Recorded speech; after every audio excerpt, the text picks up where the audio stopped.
Hoy quiero comenzar contándoles un cuento. Había una vez una pequeña isla dominada por un anciano dictador.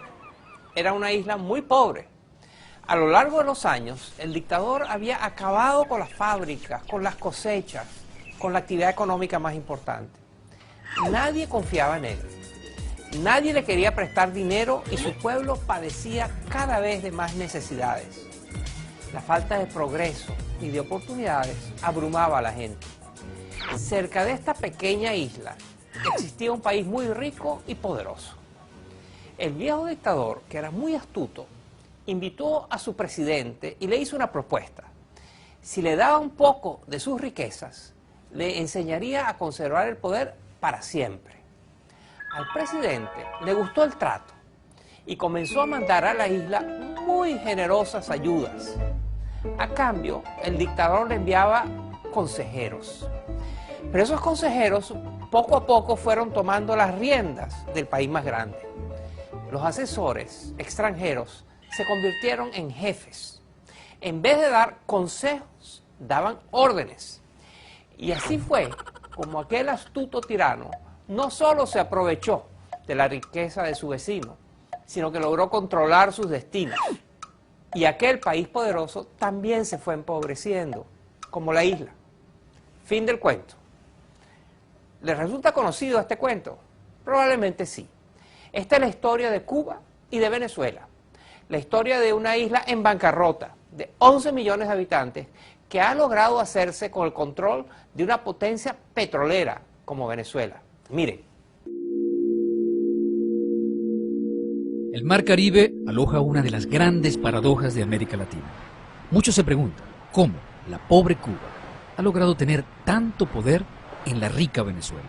La presencia de Cuba en Venezuela... Margarita López Maya, una destacada historiadora venezolana que simpatizó con el chavismo en sus primeros años, responde a esta interrogante.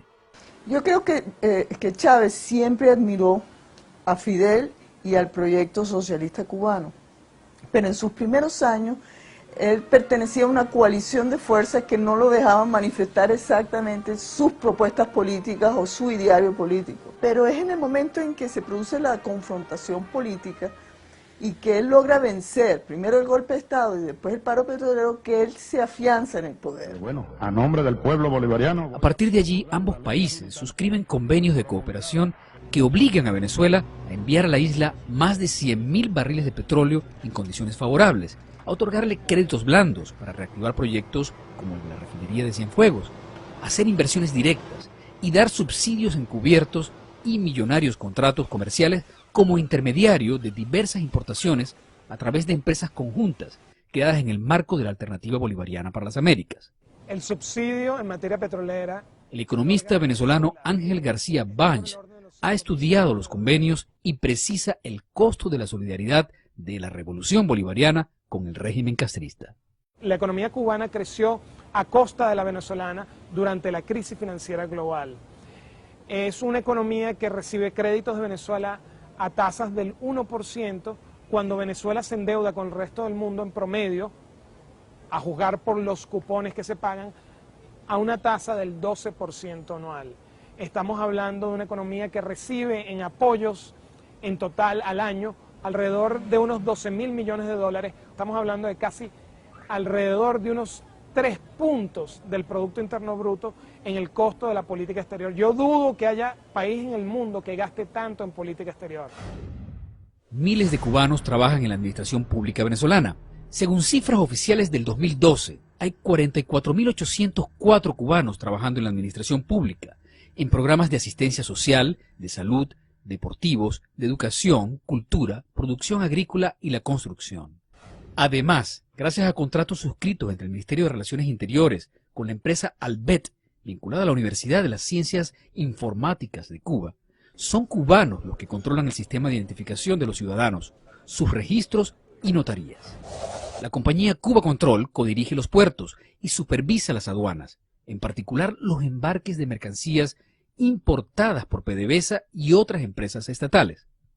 Incluso, por otros convenios públicos, están presentes en el sector petrolero y eléctrico, donde no tienen nada que aportar. La isla sabe casi todo de los venezolanos, pero estos desconocen cuántos cubanos hay exactamente en el país.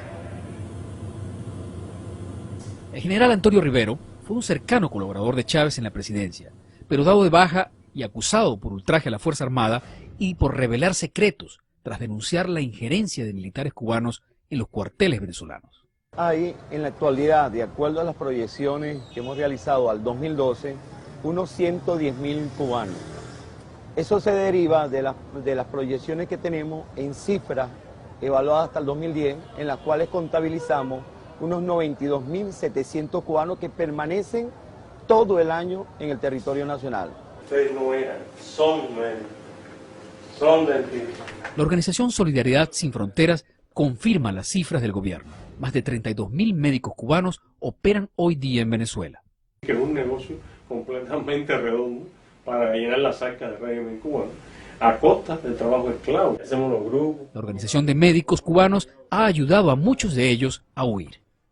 Le recogen sus pasaportes y el objetivo es claro, para que no puedan viajar entre un lado u otro, dentro del mismo país o salir del país, etcétera. Muchas veces también con el personal médico pues sale hacia ese país personal de inteligencia, personal de seguridad que no son médicos y que están filtrados dentro de toda esta maquinaria de lo que es la colaboración médica. El doctor Erisbel Évora se formó en la Escuela de Medicina de Villa Clara, en Cuba. Participó en varias misiones del gobierno cubano en África y en América del Sur, pero en Venezuela se sintió inseguro, maltratado y excesivamente vigilado. Un control que pasa de lo sublime a lo ridículo, porque tienes que reportarte a las 6 de la tarde, tienes que limitar los movimientos. Me imagino que lo hagan con el fin de controlar los posibles movimientos inadecuados. El doctor Évora sintió que en Venezuela su misión no era solo sanitaria. La medicina la asocian mucho a la política. Si la misión cubana en Venezuela fuera puramente técnica, puramente humanitaria, quizás no hubiera tanto resentimiento. Pero la misión cubana en Venezuela es política y científica. Los beneficios económicos de Venezuela en este trueque de servicios por petróleo son nulos, pero el gobierno venezolano obtiene ganancias políticas. Los analistas coinciden en que los hermanos Castro han servido a sus propósitos de mantener un poder hegemónico y neutralizar a la oposición. Para ello, le han abierto las puertas a sectores estratégicos de seguridad y defensa. En la Fuerza Armada hay aproximadamente, en la actualidad, de acuerdo a la proyección del 2012, unos 500 militares uniformados.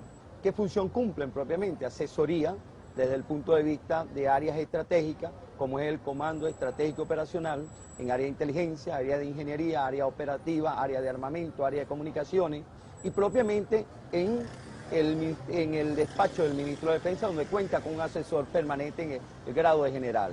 Ahora, en la parte de inteligencia, propiamente, existe un cuadro total desde el punto de vista de la labor de inteligencia que realizan no solamente los funcionarios E2, que se contabilizan entre 2.700 del 2010 a 3.000 en el 2012.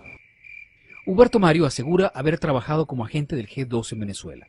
Nos recibe desconfiadamente en un estacionamiento público, por supuesto en Miami, donde recibió asilo político. Siempre he sido un analista de la inteligencia. Y con el venezolano común, yo era un periodista cubano que estaba ahí reportando para Radio Rebelde, para Cuba todos los días, pero por otra parte, dentro de mi trabajo encubierto, atendía a la misión médica cubana. Todo lo que sucediera con los médicos cubanos en Venezuela en materia de inteligencia, yo era uno de los encargados de protegerlos, de cuidarlos, de saber lo que hacían, para dónde iban, para dónde venían. Y gran parte de los periodistas de Radio Nacional de Venezuela, de YBKE Mundial, y en el caso de los periodistas opositores, a mí me tocó siempre trabajar con Orlando Urdaneta, es decir, seguir a Urdaneta, él lo sabe. Se trata de un vínculo sin precedentes. Ni siquiera en los tiempos de la Guerra Fría, Estados Unidos, que llegó a tener una oficina militar dentro del principal cuartel venezolano, en Caracas, tuvo tanta influencia como la que tiene Cuba hoy. Sin la ayuda de los gobiernos venezolanos, pues ya hubiera colapsado posiblemente la economía cubana. Y sin embargo, nosotros ahora en muchas políticas, aparentemente existe una situación de subordinación a políticas cubanas por la experticia que tienen el socialismo, por la admiración que tienen y por la inmensa, creo yo, desconfianza que le tienen este gobierno le tiene a sus profesionales y a sus cuadros preparados para el ejercicio del poder en Venezuela. Para el régimen cubano, la revolución bolivariana es un gran negocio y una tabla de salvación, garantizada con Nicolás Maduro, quien en su juventud estudió en la Escuela de Cuadros del Partido Comunista Cubano. Y como presidente, no ha perdido la oportunidad de ratificar su compromiso con los Castro. A cambio, obtiene asesoría por su experiencia para imponer un sistema autoritario y acabar con lo que queda de tradición democrática.